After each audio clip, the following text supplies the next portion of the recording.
Life में proof की कमी है, तो वो कन्विंसिंग पावर उसमें कम होगी अपने परिवार को बचाने की, अपने लोगों को बचाने की, अपने नगर को, अपने मोहल्ले को बचाने की।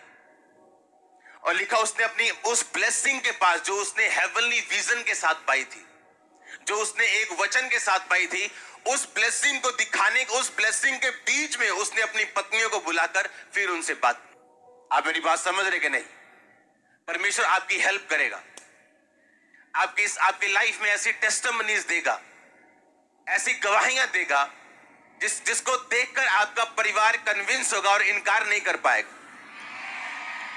सुनो, ये गवाहियां लेनी आसान नहीं है जो इतनी कन्विंसिंग हो, क्योंकि आप याद रखो, जिस जगह, जिस एंड पॉइंट पे परमेश्वर आपको लेके जाना चाहता है, उस एंड पॉइंट तक जाने के लिए परमेश्वर आपको अलग अलग परिस्थितियों से निकालता है और आपको ट्रेंड करता है और आपको ब्लेस करता है ताकि आप उस एंड पॉइंट तक पहुंच सके। अगर परमेश्वर याकूब को ब्लेस ना करता तो उसकी पत्नियों को कन्विंस करना इम्पॉसिबल था कि वो अपने पिता के घर को छोड़ के उसके साथ खाली हाथ चले जाए। उसकी पत्नियां इस कारण कन्विंस थी कि परमेश्वर इसके साथ है और प्रभु ने इसको आशीष दी है, और अब ये जो कह रहा है हमें उसको फॉलो करना है क्योंकि परमेश्वर हमारे आदमी के साथ है। आप मेरी बात समझ रहे कि नहीं? क्या प्रूफ है आपके साथ कि आपका परिवार आपको फॉलो करे? क्या प्रूफ है आपके पास कि आपका मोहल्ला आपको फॉलो करे? क्या टेस्टिमनी आपके पास? अगर नहीं है तो घुटनों पे आके मांगना और लेना है प्रभु से।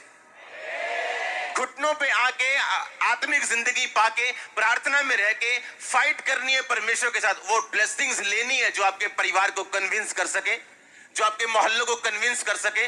सुनो, अपने आप कुछ नहीं होगा, आपको करना पड़ेगा ये सब कुछ। परमेश्वर आपके साथ है, मैंने कहा वो आपके साथ है, वो आपके साथ है, और वो आपको पावर देगा, आपको फायर देगा, अनॉइंटिंग देगा। आप तैयार है कि नहीं? क्योंकि विदाउट प्रूफ, और प्रूफ लेने के लिए पसीना निकल जाएगा, प्रूफ परमेश्वर से लेने के लिए पूरा जोर लग जाएगा, क्योंकि हमें उस लेवल की पवित्रता ही हासिल करनी पड़ेगी, उस लेवल की कमिटमेंट हासिल करनी पड़ेगी, उस लेवल की प्रार्थना का हमें सिस्टम हासिल करना पड़ेगा, उस तरीके से बाइबल पढ़नी पड़ेगी, अपने आप को सेपरेट रखना पड़ेगा। क्योंकि मैं ये जानता हूं, आप ये जानते हैं कि अगर याकूब परमेश्वर के साथ जुड़ा ना होता तो जब वो उसने दर्शन देखा कि जब बकरियां और भेड़ें प्रेग्नेंट हो रही हैं और धारी वाले बच्चे पैदा कर रही, ये दर्शन कभी पूरा ना होता अगर होली स्पिरिट उसके साथ ना होता। अगर होली स्पिरिट उसके साथ तब होता जब वो पवित्रताई में होता और परमेश्वर की रजा में चल रहा होता।